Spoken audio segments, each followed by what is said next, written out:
Greetings, owners of fine luxury cardboard rectangles. We are here today to talk about a very confusing magic card. Now, when I say that, I don't mean that it's going to confuse me or other players, although theoretically there may be some interesting rules questions that arise as a result of the card. What I really mean is that it would confuse the inhabitants of the world where this card exists. Now, as I am the magic historian, and I do like to look at things from a historical perspective when it comes to situations like this, before we look at the actual spoiler card, what I would like to do is take you through the past versions, the inspirations for this particular card, and we'll talk about how each version has been different and how the newest card is a new and actually very interesting variation.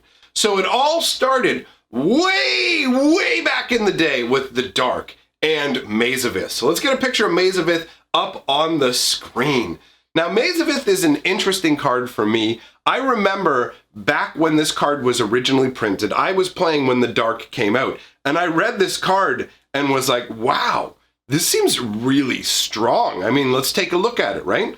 Target attack, it's the T, that's the tap symbol. That's what they used before they had the nice little squiggly tap arrow. Between the time where they used the word tap and before they came up with the squiggly arrow, we had the T rotated to the side as the tap symbol. Probably looks pretty weird for people who are not really familiar with the old school. Makes it look like, is this a real magic card? Anyways, it's got tap, target attacking creature becomes untapped. This creature neither deals nor receives damage as a result of combat. So it's essentially removing it from combat, but not really because of the wording of it, right? Like now they have newer versions of cards that say like, remove this creature from combat. There's enchantments that do stuff like that. But either way, originally when Maze came out, it was like, wow, this seems really strong. I mean, back in the day, you'd be facing off against massive creatures that would only exist for one turn, like ball lightning, where it can hit you, but then the ball lightning gets sacked at the end of turn. So you're just going, if I can Maze of Ith this, it's not going to do anything to me. Or your opponents will be playing with Jusum de Jins, which is 4 mana for a 5/5 that does 1 damage to them every turn, but a Maze of Ith goes, nah, keep that back, son.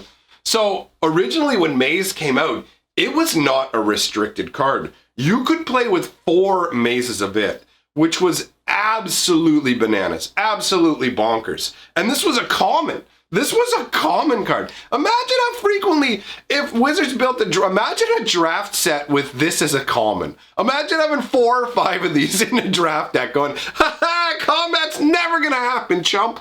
But anyways, what happened was I read Maze of Ith and I thought this was the dumbest, most broken, bonkers thing I had ever seen.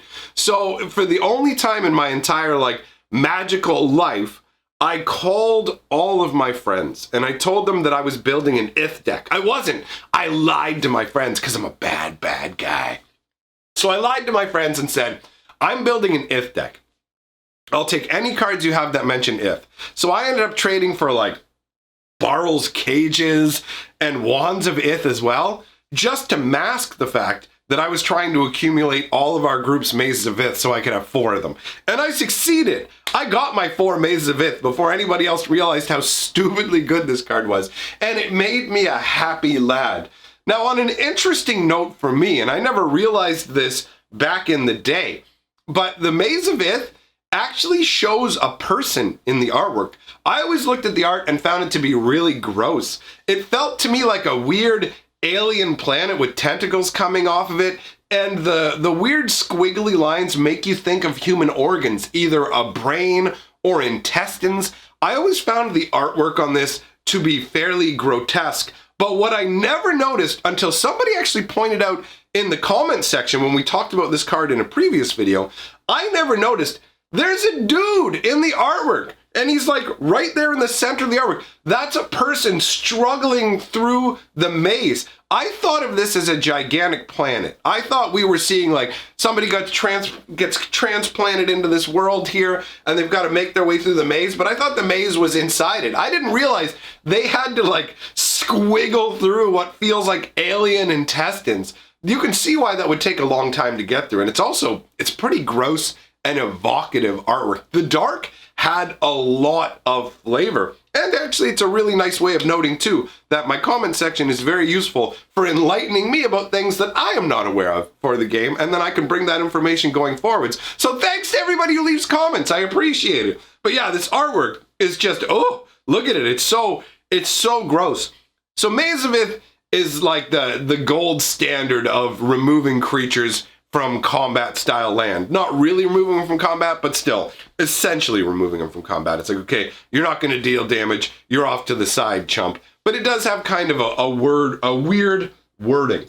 So Maze of Ith was really the only card that operated like this, at least in land form, for a very, very long time. It wasn't until we got to the time of M11. So we're talking like more than 15 years later for them to come up with the next iteration of the maze, right? And this one's called Mystifying Maze. So this maze isn't attributed to any particular individual. This is just a mystifying maze. Now, this one in some ways is better than Maze of Ith because it taps for a mana. So in that way, it's better. It taps for a colorless mana, but its removing creature from combat ability is actually way more expensive. Maze of Ith activates for free. Mystifying Maze, you have to pay 4 mana, tap it, but you get to exile target attacking creature an opponent controls. At the beginning of the next end step, return it to the battlefield tapped under its owner's control. So it functions very, very similarly to the Maze of Ith, because the Maze of Ith says, okay, this guy is not going to be relevant in combat. Mystifying Maze does the same sort of things with an advantage and a drawback. Well, one of the drawbacks is the fact that it costs 4 mana. But that aside, when you exile one of your opponent's creatures, you will have to worry about enter the battlefield triggers and things like that. So if you exile a creature that triggers when it comes into play, they're going to gain more value from that. So there is that downside. But there's also the upside where you can figure out a way to go ahead, if you have the right cards, let's say like a Stifle or like a Tail's End, something that lets you counter a triggered ability, you can counter the triggered ability that says the creature will return at the end of turn and thus permanently exile it. So with the right maneuvering, you can actually make someone spend the rest of eternity locked in the maze. And the artwork for the maze is more straightforward than Maze of Ith. Honestly, I appreciate this artwork more as an actual maze. The Maze of Ith, even knowing that there's a dude in there, it doesn't feel like a maze. It just feels like weird tubes you gotta squish through. Whereas this definitely feels like a maze, but when you see it from the top, you kind of go, well, I mean, there is one flavorful aspect where you look at it and go, so why does this affect flying creatures?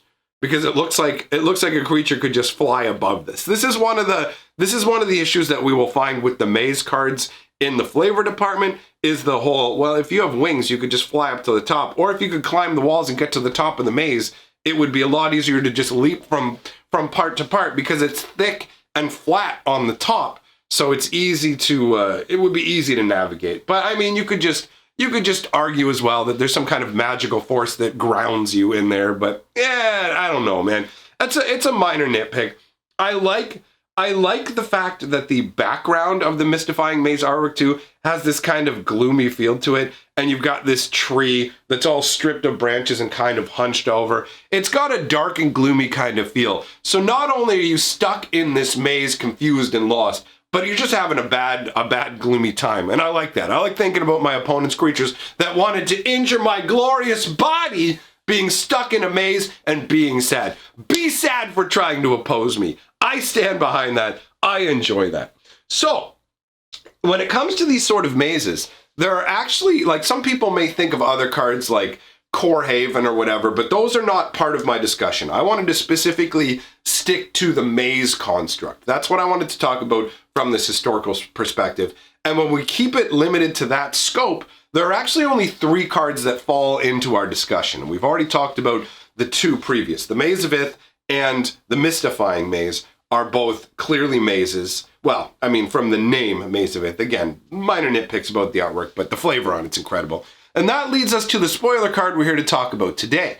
And that is Labyrinth of Skull. And a labyrinth is, you got it, a maze, right? You can tell that's what's going on. We've got a maze. So how does Labyrinth of Skull work? Well, it taps for a colorless mana. So again, we have one that produces mana, which is nice. Now, here's where it gets interesting. 4 and tap, just like the Mystifying Maze, but it removes target attacking or blocking creature from combat. So 1, we don't have a scenario where the creatures are being exiled. You don't have to worry about any enter the battlefield triggers going off again. So that is a plus. It doesn't exile the creature until end of turn, so there's no shenanigans you can pull. So it's both advantageous and in some ways not as advantageous as the Mystifying Maze. But it does also allow you to maze a blocking creature. And that's interesting. It makes you think of from a combat perspective that you're sending your creatures into the labyrinth. And so the blocking creatures are trying to like go out. I'm going to block this guy, but it's like, oh, he went into the maze and you go into the maze too, but the shifting walls, or you can't find your way through because again, this isn't your maze. You don't know anything about it. But the owner of the labyrinth is going to be able to go, okay, here you go. I can help you get through it, right? So conceptually, that is pretty cool. And actually, from like an actual game use standpoint, it's very interesting. To remove a blocking creature from combat, it is a massive shift in terms of how this card functions. It adds a lot of functionality to it because the previous mazes were purely defensive. This allows you to use a maze concept in an offensive capacity. You can use it to remove creatures when you have a trample creature that you want to smash through. You can use it to remove a blocking creature. It will allow you essentially to attack with creatures that normally would get destroyed in combat. Like if you have a little 2/2 and your opponent has a 4/4 and some other creatures, you would go, well, I can't attack with this 2/2 or he's going to auto block with this 4/4 and take it out. Well, now you can attack with multiple creatures. If they block with one of their bigger creatures and you're going to lose a creature, you can go, nope, they zip off into the labyrinth. Ha-ha, survive. That totally adds a completely different tactical level to it. And honestly, it makes the card a lot more attractive overall because you're not stuck only being defensive with it, and it can really mess with your opponent's head when it comes to how they do their combat math and blocking decisions. So that is appealing. The artwork shows an awesome looking labyrinth there with this stone outcropping above it. The labyrinth looks pretty intense, honestly. Again, we do have the same issue that I mentioned before with the whole fact that this technically shouldn't affect flyers, but it doesn't feel like that's enough of a reason to change the functionality of the card, even if it does diminish the flavor sense to a degree where I go, okay, it doesn't make sense. Why can't a creature fly up above this? So there is that, right, where you just go, okay. But overall, I forgive that. The flavor text says, for centuries, the Minotaur polis of Skophos was unknown to humans. It remains unexplored. That's pretty cool. Polis is like a Greek word for city-state, right? So basically what they're saying is this labyrinth surrounds a Minotaur city-state. Nobody has ever managed to explore it. No human has ever been able to traverse this labyrinth and actually make it to the city of Skophos, because that's what it is. This is the labyrinth that surrounds Skophos, that protects Skophos, and we all know that, well, maybe not all of us, but it's a pretty well-known like Minotaur and labyrinth myth from like Greek mythology, and this brings it to a whole new level, where it's like, oh, you think there's one Minotaur? Try a whole city, son. Good luck getting through this labyrinth that's full of Minotaurs, not just one, but an army of Minotaurs, a whole city's worth. So overall, honestly, I think this is a very interesting card. I don't think that it's too powerful. With 4 mana being the amount you have to spend to stop an attacking or blocking creature, it's attractive as a card. It's not legendary, right? So you can actually have 4 of these out, and other ones can be used to pay the mana to power them. You're not just stuck with one of them, and you can use them to power out your spells as well. So it's not something that's strictly defensive. It has the ability to produce mana. Overall, it can mess with your opponent's ability to both come against you and defend against you. So to me, it seems like it's right in the middle in terms of power. It doesn't feel OP. This doesn't feel like the kind of card that will warp a format around it, but it feels like something that might be able to have an impact. The question is standard too fast for something like this to be relevant? And I think in its current incarnation, when I'm making the video right now, where Oko is running rampant and things like that, that this may not be fast enough for standard. But overall, from a flavor perspective, it's absolutely flavorful. I really love maze concepts as a card. I really like defensive cards in Magic the Gathering, stuff like this that can protect you. Giving you mana as a bonus is really nice as well. And anything that reminds me of the old Maze of Ith days where I kept ball lightnings and Juzums from cracking my skull, well, it's just good memories. So, let me know what you guys think about this card. Is this something interesting to you? Do you find the casting, not the casting, but the activation cost of 4 mana to be too much to make this relevant? As I mentioned earlier in the video, people leaving comments help me to inform my opinions as well. So thanks for coming by. Thanks for sharing thanks for sharing your opponents with me. Thanks for sharing your opinions with me.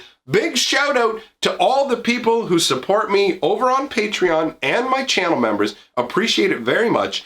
And if you've never heard of Cotton Candy Grapes, or even if you have, I just released a hilarious new video over on my second channel. I invite you to come over and check it out. We're trying to grow that channel up, and also it's going to serve as a safe harbor, a safe base in case something happens to this channel when all the changes with YouTube go into effect next year. So if you like what I do and you like hanging out with me, you're going to want to subscribe to that channel just to make sure if something happens to this channel, we still get to spend our special time together. Because remember, at the end of the day, together, we are the 6th color of magic.